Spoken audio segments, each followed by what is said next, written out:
just put everything together. I love how you just like, I made a little soy chili glaze, a little this, whatever. Just, it's like, that's unbelievable.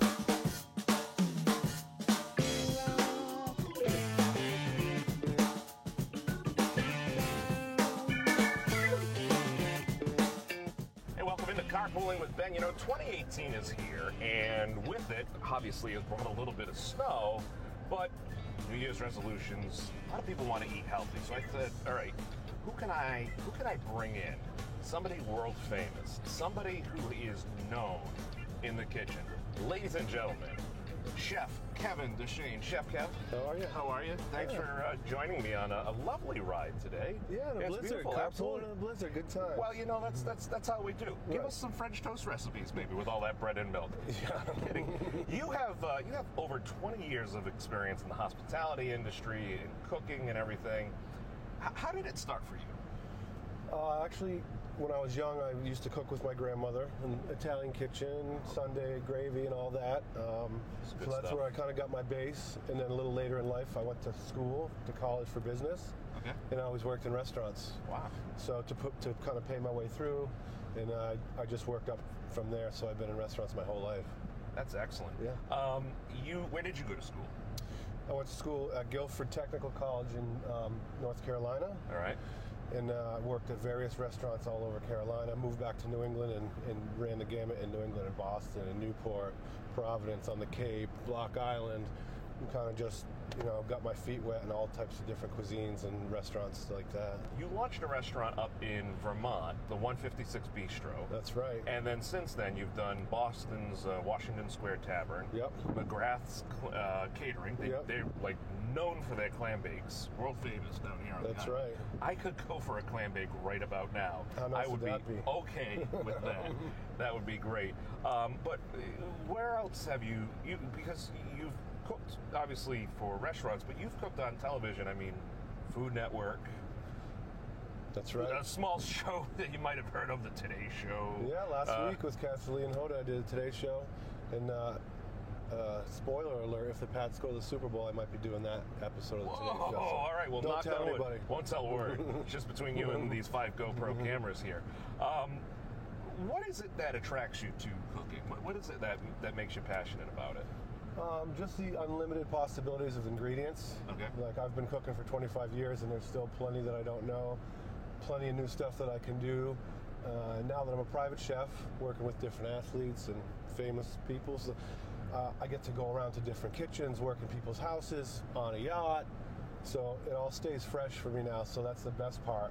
And 2 babies at home now, so I have a much more flexible schedule. Very good.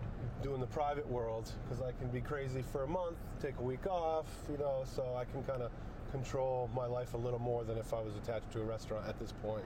How much fun are you having with those 2 little ones? You have other kids as well, but the 2 little ones, are you like creating these like purees and blending these like... I have done that, yes. Yeah. I just made some butternut squash puree for my littlest boy, Rocco, who's 6 months. Wow. And he eats everything, so lucky for me, he's not going to taste test me out of the room, but he liked it. You have a book out. Yes. And it's doing quite well. Yeah, it's called Beyond My Chef Coat. Okay. Cuisine and Cocktails with Chef Kev D, and it's just recipes from my whole career. There's a whole middle section of cocktails, because that's something I do as well. I like to pair different cocktails with, whether I'm on stage or I did a wine dinner with Kathy Lee, and she paired her wines with my food. So it all combines together in the hospitality world now. So there's cocktails, and there's 4 or 5 short stories from different periods in my career, how when I was young, coming up, to all the really fun stuff that I get to do now. Thus the name Beyond My Chef Coat, because sometimes I'm in it, sometimes I'm out. I get to go on the Today Show, I get to meet cool people, so it's kind of like a compilation of the last 20 years. It's so awesome. You and I met at the Boston 100 event recently. You were making these killer, unbelievable sliders. I only had 2 of them. At a time. 5 times. They were really great, and you were explaining to me, and I can't do it justice, just how you pull it together, and it seemed so simple. Yeah, it's like anything in life. The prep is the hard part. Once you're all set up and ready to go, it's a piece of cake. So I braised that beef for 6 hours in the morning. Made a little soy chili glaze and a little Asian slaw. I did all that ahead of time, so then when I get to a party like that, it's just put everything together. I love how you just like, I made a little soy chili glaze, a little this, you know, whatever. Just, you know, it's like, that's unbelievable, the stuff that you put together. You've worked with some pretty famous chefs and been featured on some really cool shows. What was it like trying to beat Bobby Flay? Did you beat him? I did not beat him, but it was such a great episode they asked me back to be a judge. Oh, awesome. So in this world, a lot of stuff is about luck, a lot of stuff is timing. The best chef doesn't always win. So, you know, there's all kinds of factors involved in doing TV cooking. But Bobby Flay is an amazing chef, Iron Chef. And I was just honored that it went so well that they asked me back, even though I didn't win that one. Great experience. Kitchen Stadium, 3 levels of people screaming down on you. We had our 2 stations and we were just cooking away. Little Big Town, one of the ladies from Little Big Town was one of the judges. Oh, very cool. Sonny Anderson was there. So it's all about the connections and friends you make and other chefs and things like that, more than, you know, what the final outcome, because I could have won and came off not that great and never been asked back again, and that, you know, so it was just a great experience. All those things were. I was on Chef Wanted with Ann Burrell. That was a great time. Chef expert for Gordon Ramsay on Hotel Hell. Yeah. Which I got to work with him on the other side of the coin, which he screams and yells at everybody and throws stuff, but we were actually working together as chefs. I was his chef, so just a super sweet, great guy. We talked about family and the new cookbook. He is a huge family man. He's such a great guy. That stuff you get on TV, that's great. And you know, I'm not going to lie, a lot of cooks and chefs deserve to be yelled at like that. But when it comes down to it, he's just a great person. You think back when we were kids, we didn't have all these different outlets for cooking shows. I mean, then Food Network comes along. Now with YouTube and social media, what has that done for the food industry and really for chefs like yourself? Well, it's good and bad, because everybody's a judge on Chops now every time they go out to dinner. You know, what is this? Everybody's a Yelp elitist. I got a note of hibiscus, I got this, I got that, because so everybody kind of thinks they know just from watching it. It's much more involved than that. My first food TV experience was Emeril. Okay. A show called Emeril Live. Right. And, Emeril locally from Fall River, yes. Massachusetts. And I was like, there's a chef here. He has a band. He has a studio audience. Like, this is real. Yeah. Like, and he used to have the old cooking show, just a chef in the kitchen, very medical. You cut this, you chop this, you add this, done. He's having fun. He's doing the BAM, and I was like, wow, man, that looks like a lot of fun. A long way from Julia Childs. A long way. But if you think where it's come since then, there's so many shows on every channel, all different cooking types. I think it's great for me because it gives me a lot of opportunity.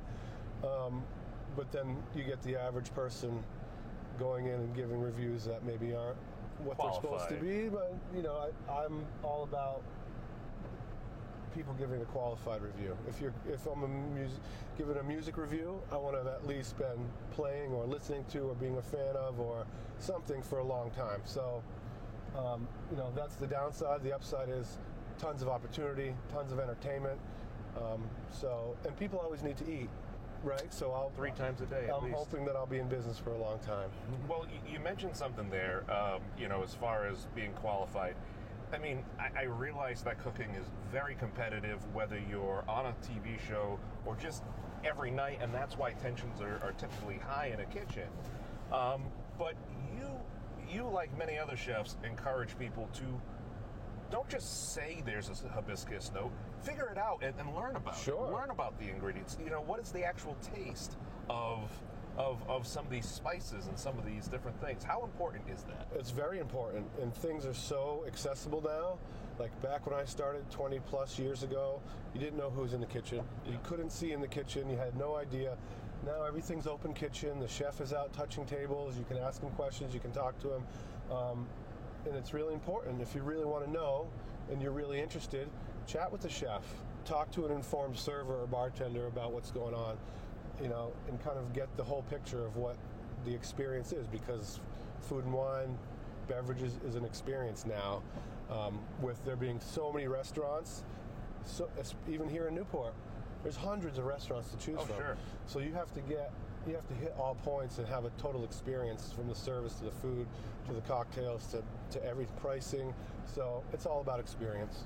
On a day like today when we get some snow, sometimes it happens on the weekends, and unfortunately people aren't able to travel and they cancel reservations.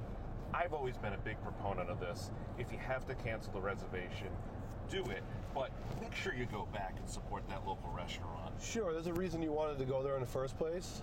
So, if you can't go on a certain night that you have a reservation, you should always go back and check it out.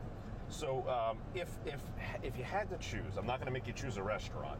I would never do that. But if you had to choose a specific style or a favorite dish of yours personally, I know that's probably like saying, hey, pick which of your children is your favorite. Maybe that's easier. For me personally, I like the simple stuff for myself to eat. As far as my most famous dish, the scallops that I just did on the Today Show, although I'm so sick of making them, that's probably the most famous one that I have. I mean, Kathy Lee asked me to come back and specifically make that one on the Today Show. I do it for clients all the time, and it's always a big hit. So it's just a ginger seared scallop. I did it at the Boston 100 party as well. Right, yeah. So that's one of those things. It's like if you're a musician and you have a couple hits and the fans want to hear that all the time over and over. For you, it gets a little old, but for them, it's brand new. So I love all types of cooking, but that's a fun one that I do a lot. That's so great. Yeah. Your book is available. They can order it online. Yeah, well, on Amazon right now. Okay. ChefKevD.com also has a link, but it's Beyond My Chef Cocktails and Cuisine. Meeting you at that party a few weeks ago was great. It was great chatting with you. And, if people do want to get into a healthier diet or regime in 2018, because it is the start of the new year, what's a few quick tips that you can give? Number one, stay away from sugar. Okay. Number two, portion control. Especially as you get a little older. I just passed the 40 mark not too long ago. You did? I did. Wow. Get in the car. I thought you were like 25. I know. That's what I'm here for. So portion control is huge. Eat whatever you want, get rid of the processed stuff and the sugars, but just smaller portions. And try to go to the gym or stay in shape or whatever, if you play basketball or soccer, or do something to keep active. And then portions and sugar, keep that under control. And that's, if you're paying attention to what you eat, you're a lot farther than some people, because some people just eat whatever and don't pay any attention. Right. So if it's in the back of your mind and you're thinking maybe I should have this instead of this, you're already ahead of the game. Awesome. Chef, I will get you back to your humble abode so you can ride out the rest of the storm in style. Any final thoughts before we let you back loose on the road today? No, I'm just steamrolling into 2018. Got a lot of fun stuff on the calendar. I'm doing the Masters this year. Ooh. Pebble Beach Food and Wine, so a bunch of really fun things. Still touring with the book. And working with a bunch of fun people in Greenwich and all over the place. So I'm just really looking forward to the new year. Folks, find him online, follow his website. He's got a great Instagram and Twitter feed. You find him on Facebook. Get his book. Chef, thanks so much for joining me in the car, and cheers to 2018. Cheers, my friend.